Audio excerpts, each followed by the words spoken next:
Wajah pucat Putri Chandrawati dieksekusi di Lapas Pondok Bambu, berbusana serasi dengan Ferdy Sambo. Istri Ferdy Sambo, Putri Chandrawati, kini telah dieksekusi di Lapas Pondok Bambu, Jakarta Timur, Rabu 23 Agustus 2023. Putri Chandrawati terpidana kasus pembunuhan berencana terhadap Brigadir Nofriansyah Yosua Huta Barat alias Brigadir J bakal menjalani masa hukuman 10 tahun di penjara. Putri Chandrawati tampak pucat saat menjalani pemeriksaan kesehatan sebelum dijebloskan ke Lapas Pondok Bambu.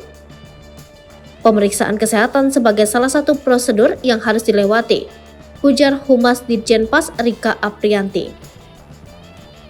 Istri ex-Kadif Propam itu terlihat rapi mengenakan busana serba hitam dengan blazer dan celana bahan. Berdasarkan gambar yang diterima dari Humas Ditjenpas, Putri Chandrawati tampak tenang saat diperiksa kesehatan. Saat dicek tensi darah, dia terlihat rapi dengan mengenakan pakaian serba hitam yang terdiri dari blazer dan celana bahan. Putri Chandrawati dinyatakan sehat dan layak menghuni kamar Mapenaling Lapas Perempuan Kelas 2A Pondok Bambu. Nuansa serba hitam itu serasi dengan sang suami, Ferdy Sambo, saat menjalani pemeriksaan administrasi kesehatan. Kini Putri Chandrawati sudah berada di Lapas Pondok Bambu. Sementara Ferdy Sambo dan Kuat Ma'ruf serta mantan ajudan Riki Rizal Wibowo juga dieksekusi ke Lapas Salemba.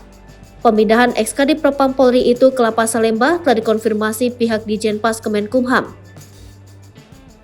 Sebelumnya, kabar eksekusi Putri Chandrawati ke Lapas Pondok Bambu dikonfirmasi oleh Kepala Kejaksaan Negeri Jakarta Selatan. Sementara 3 terdakwa lainnya yakni Ferdy Sambo, Kuat Ma'ruf dan Riki Rizal belum dieksekusi oleh Kejaksaan. Masih belum dikabarkan kapan 3 terdakwa lainnya akan dieksekusi. Begitu juga dengan lapas tempat mereka menjalani hukuman, hingga kini masih belum diumumkan Kejaksaan sebagai pihak eksekutor. Sebagai informasi terkait perkara ini, sebelumnya Mahkamah Agung telah menerbitkan putusan kasasi pada Selasa 8 Agustus 2023.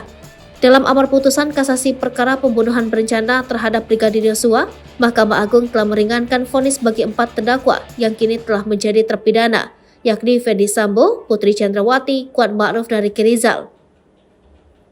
Untuk Ferdy Sambo dihukum seumur hidup penjara dari sebelumnya hukuman mati. Kemudian Putri Chandrawati dihukum 10 tahun penjara dari sebelumnya 20 tahun penjara. Adapun asisten rumah tangganya Kuat Ma'ruf memperoleh hukuman 10 tahun penjara dari sebelumnya 15 tahun penjara. Sedangkan mantan ajudannya Riki Rizal dihukum 8 tahun penjara dari sebelumnya 13 tahun penjara.